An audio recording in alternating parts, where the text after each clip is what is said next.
Hello and welcome to this special episode.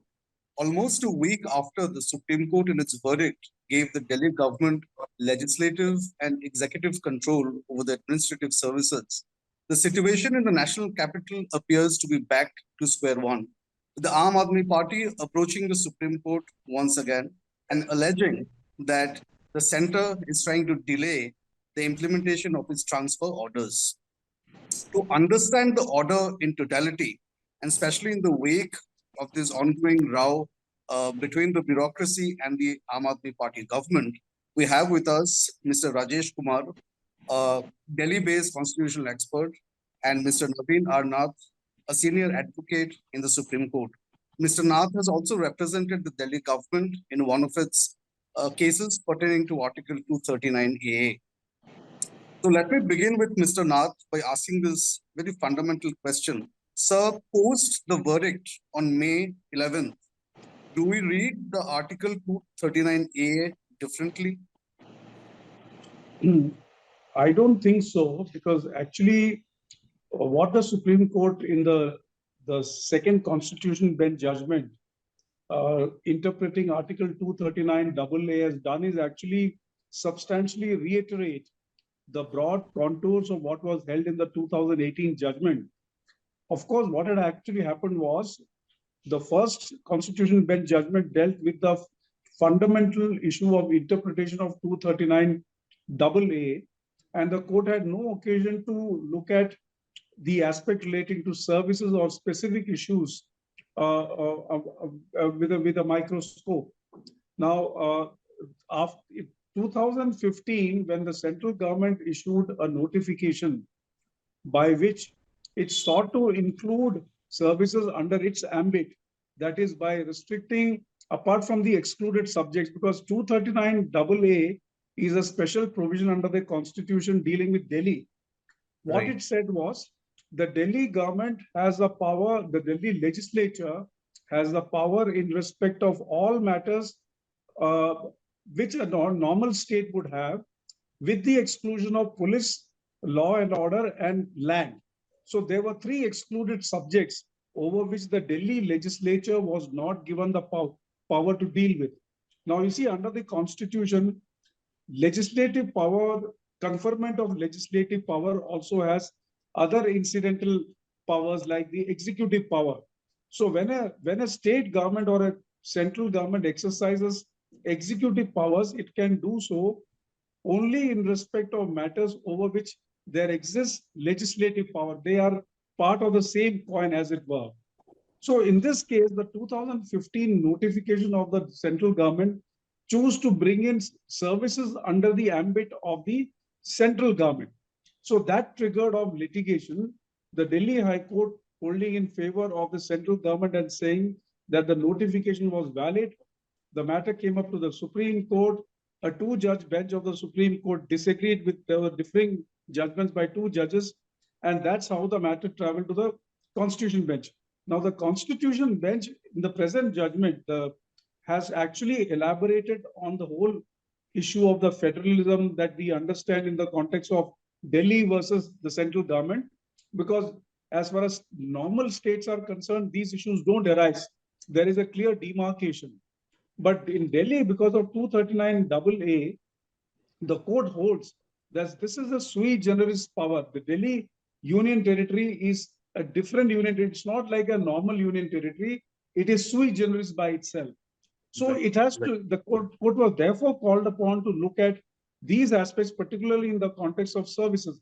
So in my view, as all, see, the government of the day, whether it is a state or the central government, they are all parts of the constitutional machinery. And likewise, the Supreme Court judgment also, when the Constitution bench declares a law in a particular way, and it has done so very clearly, according to me, there is no room for any maneuvering anymore. It was in an extreme hurry to interpret it within, I mean, as it were, before the ink dried on the judgment, they wanted action to be undertaken. Probably, I think, I would assume that the complaint is actually misconceived, because eventually it will settle down. And I don't think there is for any debate.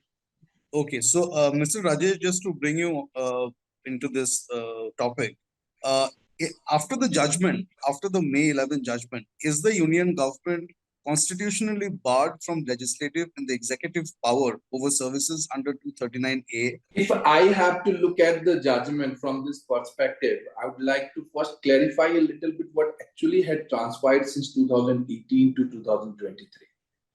So, as rightly has been said, that in 2018, also this issue was there before the Honorable Supreme Court, and it has very categorically held on the aspect or the validity of Article 239 AA with respect to the legislative power of the state.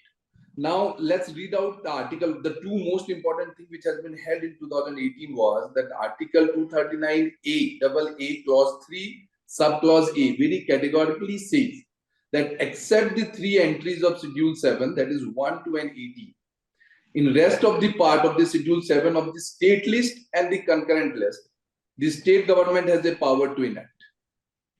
The exception has been very categorical, and therefore those three exceptions has been carved out. Now, the Article 239 AA3 Part A, if you read with the Clause 4 of it, you will understand that it has also been held by the Honorable Supreme Court that the legislative power and the executive power will be coexistent. Therefore, wherever the Delhi state government has a legislative power to enact a law, it will also have an equally the executive power to execute the law which has been enacted by. So to that extent, there was no difficulty. The furtherance which has come in terms of this 21st of May 2015 notification, there are two contentions which primarily has been raised in this recent judgment was the two phrases which has been the part of this Article 239 AA, which according to the union government was not dealt in the previous judgment. Those two phrases, if we can read it out, they say that the two phrases, which is first is subject to the provisions of the Constitution, and the second part of it was when it says that in concurrently, so far as any such matter is applicable to the union territories. Therefore, it has been the contention of the union territories that these two phrases has to be interpreted in a sense that the service will not be included in the service will also be excluded along with these three what do you call it explicit exclusion which has been cited in 239. So, Mr. Rajesh, Yes. Rajesh, at this juncture, can we safely say that the MHA notification of May 21, 2015 is no more intact, right? Is No, it still intact? Yeah, if you look at the conclusive part of that judgment, we can definitely say it because there are few riders which has been cited by the Honorable Supreme Court as well. The Honorable Supreme Court has put a rider saying that though there is a power, a legislative power is there lying with the state government, there is also a provision that the union government can enact law vis-a-vis the state list and the concurrent list as far as the Delhi government is concerned. Right. So, and therefore, these executive power upon services will be subject to the condition if any law has been enacted by the union government. Right. I think you have raised a very important point. Just to get a comment from Mr. Nath, sir, as Mr. Rajesh is saying that certain part of the 2015 notification is still intact. So does it also mean that the control of the services, to put it very plainly, the bureaucracy, the union government still has some leeway over this? You see, the judgment is very clear. The 2015 notification has been interpreted by the Supreme Court to say that the notification will apply to services insofar as those three excluded areas are concerned. Because, for instance, land, law and order, etc. So there are services aspect related to these subject matters because those matters are not within the realm or the remit of the Delhi government or its legislature. So the Supreme Court has said very clearly with regard to those three excluded entries, which is specifically mentioned in 239 AA, the central government will have the power over services relatable to those three entries alone. With regard to all other matters, whatever are the entries over which the state legislature, or as in this case, the Delhi legislature, has a power to legislate. The services relatable to all those entries would be exclusively within the power of the Delhi government. So there is no doubt that as far as the Delhi government is concerned, with regard to entries, for instance, entries relating to, you can take any of the, there are more than 90 entries in the state list, and Right. only 3 are excluded and some in the concurrent list. So Right. whatever is remaining, I mean, the substantive, every other entry, the Delhi government has a power in relation to services relating to those entries. So there Right. is no doubt, there is no question of the notification being upheld, or they have just interpreted it. They have said, well, only to the extent that these services relatable to these 3 excluded entries, the central government will have the power, and therefore the lieutenant governor will also accordingly exercise power as the representative of the central government. So, That's all. right. So now, if we have to break down the functionality as far as the functionality is concerned on the ground, so now can we say that the bureaucracy is completely accountable to the Delhi government vis-a-vis the prior instances where they were accountable to the services secretary and the chief secretary and being led by the lieutenant governor. So what is this current row, sir? If you can just help us to understand this current row, what is this emanating from? So therefore, let me just come to this. There is a particular section of the judgment which actually very beautifully deals with this aspect.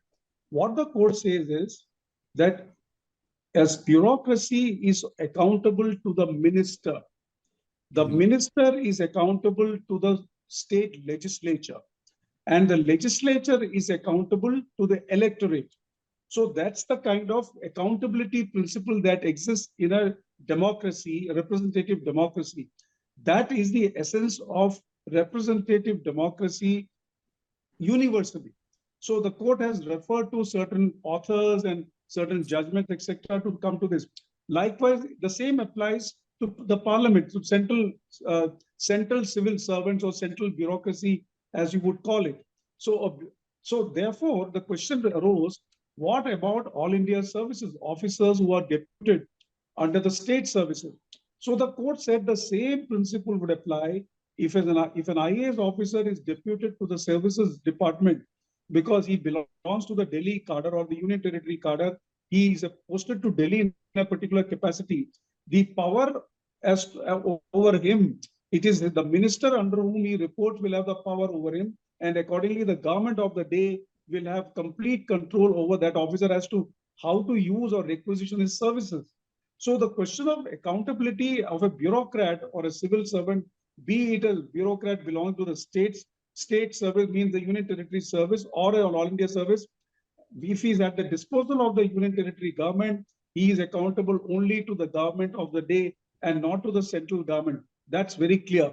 So the Lieutenant Governor the notification of 2005 actually empowered the Lieutenant Governor in the matter of services with regard to Right. Delhi. Now Right. to that extent, the Lieutenant Governor today does not even have that power, because that power is now restricted to only to the 3 excluded entries in the constitutional 7th schedule. So according to me, this particular issue about the services secretary refusing to give up does not arise because he probably is being ill-informed, or I don't know what is happening. But obviously, as an officer, he is accountable to the elected government. The judgment is very clear. So there is no question of anymore as to who is my boss. Your boss is what the judgment says. The judgment says your boss is the elected government in whose department you are posted. And the court has also referred to the transaction of business rules, because these are Right. framed by the parliament for Delhi. The Right. transaction of business rules are also framed by the parliament. So Right. therefore, the question of any ambiguity does not arise at all. Okay, so now, Mr. Rajesh, there was this another act which is called the National Capital Territory of Delhi Amendment Act 2021. So after the judgment, after the May 11th judgment, where do you see this act now being located? No, this act has to be in concurrence with the mandates of Article 239. It cannot go beyond it. There is no dispute about it. It has to be in concurrence with it. Okay, so when you say it has to be in concurrence with it, I mean, do you say that the powers which the act had given the lieutenant governor and also some of the powers that had curtailed from the Delhi Assembly, it still persists? Yes, yes. Uh, if an exclusive look at this point of time, I cannot comment on this particular act. I am not completely aware of this act and its provisions at this point of time. So I would not like to make a comment on this act itself. Mr. Naveen, what about this act, the NCT Amendment Act of 2021? Is it Though I still have in not place? seen, yeah, though I have not seen the amendment, but yeah, I agree with Rajesh when he says that, you see, the point here is the Constitution is the mother of, is a source of all legislative power. The Constitution has to exclude those three, has excluded those three entries. And there is no other way of denuding a state legislature or the Delhi legislature of its legislative and consequentially the executive power of the state by a notification or a mere amendment to the act. You see, Delhi, the NCT Act was made by the parliament. Now, Right. the parliament can only make legislation in respect of matters which the constitution allows it. Now, in the case of Delhi, which is 239 AA, is a very unusual provision because it is Delhi centric. So, for Pondicherry also, you have a separate provision because these are all union territories with a legislature. So the Right. constitution has made provisions for these kind of special union territories, which is the sui generis type of union territories in the territories of India. So the amendment, any amendment to the act has to be in conformity with the broad principles laid down by the Supreme Court in the two constitution bench judgments, which actually interprets Article 239 AA and draws the Lakshman Rekha for the parliament. Because Right. the fact that the federalism is a basic structure of the Indian Constitution, that's what the Supreme Court says. Federalism is a fundamental aspect of our, and whenever the most important thing to look at is you must appreciate in both these judgments what the Supreme Court has said is accountable governance is a key word. Wherever the parliament or the constitution has bestowed an accountable system of governance to any unit of the Indian Union. So therefore, that is primary and that is foremost because accountable governance is a core benchmark of our democratic system and the constitution. So I don't Right. see that the amendment, they will have to rework the amendment if at all, if it is a small tinkering here and there, they may bring in an amendment, but I'm quite sure that if the amendment goes through in its existing form, there are bound to be problems. So yeah. So Siddharth, I only need to add some words. I completely agree with Mr. Naveen on this. I only have to tell you one thing has been very categorically clarified by the constitutional bench on this aspect. The provisions of 239 AA is very categorical that the parliament has an absolute right to make laws on all the three lists which are there in the schedule. That includes the union list, the state list, and the concurrent list. And to an extent, any law which has been made by the legislative assembly, which is the state or the concurrent list, which is repugnant with the law of the parliament, it will be void by virtue of the law made by the parliament. This law has been absolutely clear. It has been held by the first constitutional bench. It has been subsequently held by the second constitutional bench judgment. Therefore, that's the reason in the very beginning I have said this, that this rider is always there, that any law made by the parliament with respect to any enactment which has been done by the legislative assembly, the law of the parliament prevail over the legislative assembly. And there is no dispute about this part, as far as Article 239 AA is concerned. So I mean, just to take your point forward, can we say has the judgment constitutionally restricted the scope, application, and the reach of Article 239A, which grants union government the overriding control over the government of National Capital Territory? Can we say that? No, I am saying it otherwise. What am I saying? Once the parliament enacts a law, that's what exactly I'm trying to convey. That once the parliament enacts a law, vis-a-vis any aspect which is there in the Schedule 7, that law will prevail over the assembly law. Okay. So obviously the parliament law is sovereign, right? Yes, because this is a special provision as far as the other. If we go in the definition of state and the law made by the state, vis-a-vis the state list or the concurrent list where the state has the power to enact a law. That law will prevail over the laws made by the parliament. But the other way around, as far as Article 239 AA is concerned, Right. the parliament has an absolute power and absolute right to make laws with all the three lists, which is there in Schedule 7. Okay. Okay. And the law of parliament will prevail over the state. Law of parliament will prevail over the state laws, right? Yeah, absolutely. That has been held by both the constitutional bench. That has been held by both the constitution. So, I mean, Yes, how there's will no- this, so how will, if I can get Mr. Naveen on this, how will this play itself out in terms of the postings, transfers, and the appointments of the bureaucrats? No, before I answer this question, I need to just clarify what Rajesh just said earlier. See, you must understand one thing. The power of the parliament to legislate in respect of state lists is already there in the constitution. It applies even to ordinary states. You have, for instance, Article 249 of the constitution, which gives a power to the parliament to make legislation in respect of matters in the state list as well. The only gray area is with regard to the list 3, which is called the concurrent list, where both the parliament as well as the state legislature has the power to make laws. Now, on the concurrent list, power to legislate, the law is very well settled. It says that if there is a parliamentary law in respect of one of the entries in the concurrent list, that will prevail over an existing state law, or if the state wants to make a law with regard to that particular entry over which the parliament has already made a law, then the state cannot entrench or supersede the parliament law. So in respect of concurrent list matters, the parliament's power reigns supreme, and any inconsistency between a state law and a parliament made law in respect of entries in the concurrent list, the parliament made law will triumph the law made by a state legislature. This is a broad principle applicable to union territories as well. And that is all that the Supreme Court has said. The observation of the Supreme Court that the parliament has the power to make laws is not specific to Delhi alone. It is a general principle of law. And you also find, like I said in the beginning, that 249, for instance, says the parliament can make law in respect of any matter in the state list in national interest.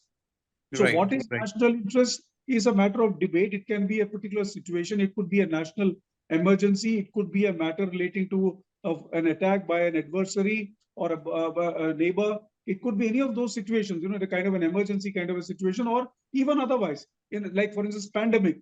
You have a terrible pandemic, another thing coming. And if you want to take over health services in a particular area or the whole of the country, the parliament can make a law and take it over. But the coming to the question that you asked as to how does it really work out on the day-to-day postings and transfers, I would say that the state government would now, in the light of the judgment, issue requisite probably a general order. There will be a new secretary services in place who will come out with an architecture for postings and transfers of various types of officers and subordinate staff. So that's going to sort itself out as it would have done. It is being done in other states. They will follow the same format. There's nothing going to be extraordinary here. It's a normal kind of a thing. Because ultimately, the control over services is very important for day-to-day governance. You should have supervisory control. Accountable services, accountable bureaucracy is so foremost. And that's what the judgment also says. Without an accountable bureaucracy, you cannot run, you cannot govern. And that's why That's the right. court actually, yeah. That's right. So if what you're saying, if the obviously the constitution bench has laid down the principles very in unambiguous terms. So if it is laid out so clearly, then what is this confusion that we are seeing over the past 3-4 days?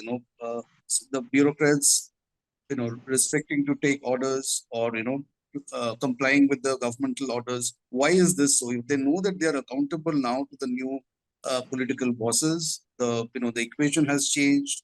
There's this complete mandate by the Supreme Court. So what is this confusion, and how do we actually get over this confusion? You see, Is I it a would political? assume, Is it a political? Is it more of a political move, or is it it's something beyond that? I hope it is not political, because if I were to put myself in the shoes of that particular officer, you are in a particular state of suspended animation. The judgment says something. The bureaucrat is not supposed to interpret the judgment himself and take decisions for himself. He is, after all, a member of the bureaucracy, which is to be whose controlling authority is usually the political authority under whom he reports. So, in this case, there was a previous system of dispensation where you take orders from the lieutenant governor or the Ministry of Home Affairs, and suddenly the judgment comes, and then you don't know to whom, what to do, what action. Obviously, the officer does not take action on his own because he's part of a central All India service. So I'm Right. quite sure he also needs some breathing space so that he can, I mean, I'm sure it's not political posturing. No bureaucrat would do that, by himself. There are two powerful agencies involved. One is the state government, who's your immediate boss, and then you have the cadre controlling authority, which is the central government. So I'm quite sure that he is also waiting for some directions to come from the requisite authority so that there is clarity. But I have no doubt in my mind that eventually these things will get sorted out. It is not something which will linger on for long. Right. So, Mr. Rajesh, just to towards just to conclude our discussion, now the Supreme Court has laid out very clearly the Lieutenant Governor may act in his discretion only in two classes of cases. So now, since these two classes of cases are very well laid down, can the Lieutenant Governor now act otherwise? No, as far as the working of acting of lieutenant governor is concerned, it has been very categorically held that he has to be act upon the aid and advice of the council of ministers. He cannot until he only can act on his own with respect to those aspects which are discretionary as per the terms of the constitution, as it has been held in the proviso of article 239. Now, what I'm saying, why am I saying so? What is the part which has been left to be now touched upon? I just take a little bit further to what has been added by Mr. Nath already. As we have discussed, saying that the powers and the absolute power of the parliament, when I say that the parliament has an absolute power to act or to enact upon the laws with respect to all three laws, I actually rely upon the Article 239A double A, clause 3, subclause C. This is the section which has been interpreted by the Honorable Supreme Court, saying very categorically that as far as the parliament is concerned with respect to Delhi state, Delhi Union Territory, as it has been said, that there is no homogeneous Union Territory now in the country. Every Union Territory has a different status, different power, and different conditions. Therefore, as far as the Delhi state is concerned, in case of Delhi state, the parliament has an absolute power to do it. Now, in view of this, now the subsequent legislation or the rules and regulations which has been enacted by virtue of those legislation has to be looked into. As far as what you were saying about the chief secretary acting upon the judgment of the Supreme Court, I think it's a process which takes its own time. A law has been laid down; it has to be enacted in accordance to law. They also required to take few advices, has to looked upon. There are some gray areas of laws which they would try to find out in order to challenge it further or to delay the process. This process may go on. This is the part and parcel of system. But as far as law is concerned, it is very categorical. The Honorable Supreme Court has been very crystally clear on the aspect that the powers lie down with the state and the union government as far as the Article 239 AA is concerned. Now, subsequent thereto, if the tomorrow unions come with some other articles, some other laws with respect to the different services which are available with the state government, and thereafter, how does it works upon, the time can only tell. Okay, so just to conclude, just the concluding remarks, Mr. Nath. So, do you think the judgment has actually left few gray areas, or it has covered everything in a very holistic manner? I would assume it has covered everything, because let us not lose sight of the fact that this matter arose in the context of a limited issue about the control over services. That issue stands concluded, leaving no gray area for the court to look at in another further round of litigation. Uh, the judgment is in sync with the broad principles of constitutional law, federalism, accountable governance, etc., etc. So, and with regard to what Rajesh has been saying about 239 AA subclause 3, which says Parliament has power to make laws in respect of all the. So that is also a reiteration of what is already provided in the Constitution. The Supreme Court has not come out with something new. That has always been there. It still is there. It is not some interpreted by an interpretative process. The court has not come out with something new. It is just a reiteration of what is already provided under the Constitution. So I would assume that this would settle the issue for once and for all.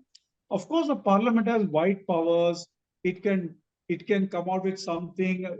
We must not lose sight of the fact that the Parliament is political, and they have the immense potential for making legislation.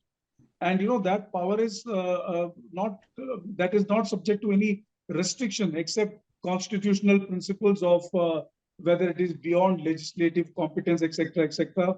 So I don't see that happening. I hope that doesn't happen, because it is time for an elected government to actually function and discharge its responsibilities, and I hope that actually comes true. So, just to conclude, just to reiterate what both Mr. Kumar and Mr. Nath has said, the judgment is very clear. The control over the services lie completely with the Delhi government. There's no scope of maneuvering. And what we are seeing for the last 3-4 days, the kind of row between the uh, Delhi government and the bureaucracy. What Mr. Nath has said, this is just a procedural matter. This is going to end very soon, as as the bureaucracy is more adapt with the new laws and systems. So I thank both of you for joining us at the federal, and we've had a very enriching discussion. Thank you once again to both Mr. Nath and Mr. Kumar. Thank you. Thanks for. Thank you, Sudha. Thank you, Sudha.